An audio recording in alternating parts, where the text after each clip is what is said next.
For 20 years, he came back to the same fence, the same field, the same sunset, and every year, he left a flower behind.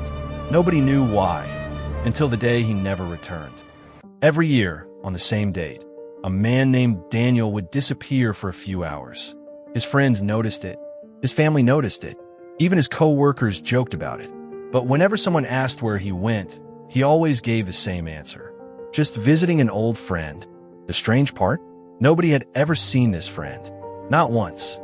One evening, a young journalist named Ryan became curious. Daniel had recently passed away at the age of 72. And yet, on social media, dozens of people were sharing the same photo. A wooden fence, a red sunset, and a single white flower. The caption always read, "For Daniel." Ryan wanted answers, so he began investigating. After weeks of searching, he finally found the location. A quiet field far outside the city. No houses, no roads, just an old wooden fence facing the horizon. Exactly like the photographs. As the sun began to set, Ryan noticed something unusual. Flowers, hundreds of them, some fresh, some long dead, lying beneath the fence. Then he discovered a small metal box hidden beneath one of the fence posts. Inside was a stack of letters, all written by Daniel. The first letter was dated 50 years earlier. Ryan opened it carefully. The paper had turned yellow with age. The handwriting trembled across the page. "If you're reading this, then I am probably gone.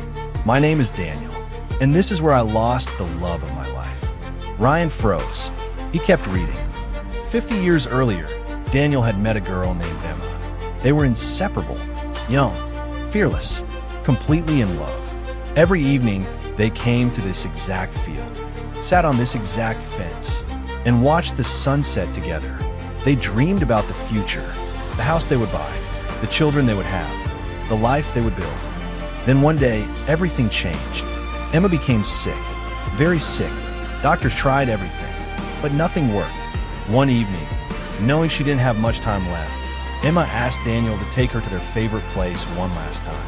So he carried her here, to the fence, to the sunset, to the place where all their dreams had begun. As the red sun slowly sank below the horizon, Emma rested her head on his shoulder and whispered something he would never forget. "Promise me something." Daniel asked what. She smiled, a weak but beautiful smile, and pointed toward the sunset.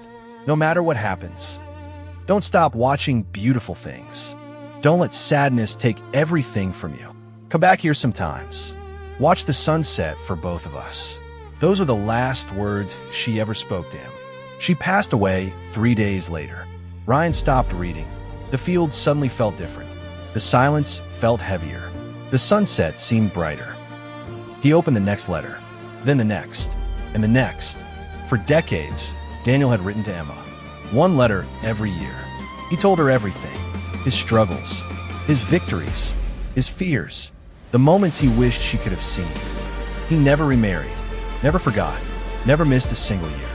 For 50 years, he returned to this fence, watched the sunset, left a flower, and spoke to the woman he still loved. Ryan reached the final letter, written just weeks before Daniel died. His hands shook as he unfolded it. "Emma, I think this will be my last visit. The doctors say my heart is getting tired. Funny, isn't it? After all these years, it still belongs to you. I kept my promise. I never stopped watching beautiful things. Every sunset reminded me that endings can still be beautiful. And now, I think it's finally time to watch one with you again." The letter ended there. No signature, no wudbye, just silence. Ryan looked up. The giant red sun was touching the horizon, exactly as it had 50 years ago, exactly as it had every year since. And for the first time, he understood. Daniel wasn't returning because he couldn't move on. He returned because love had given meaning to his life. And every sunset was a reminder that some people never truly leave us.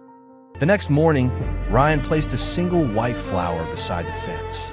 Not for Emma, not even for Daniel, but for every promise that survives time, every love that survives distance, and every person who taught us to keep looking for beautiful things, even after they're gone.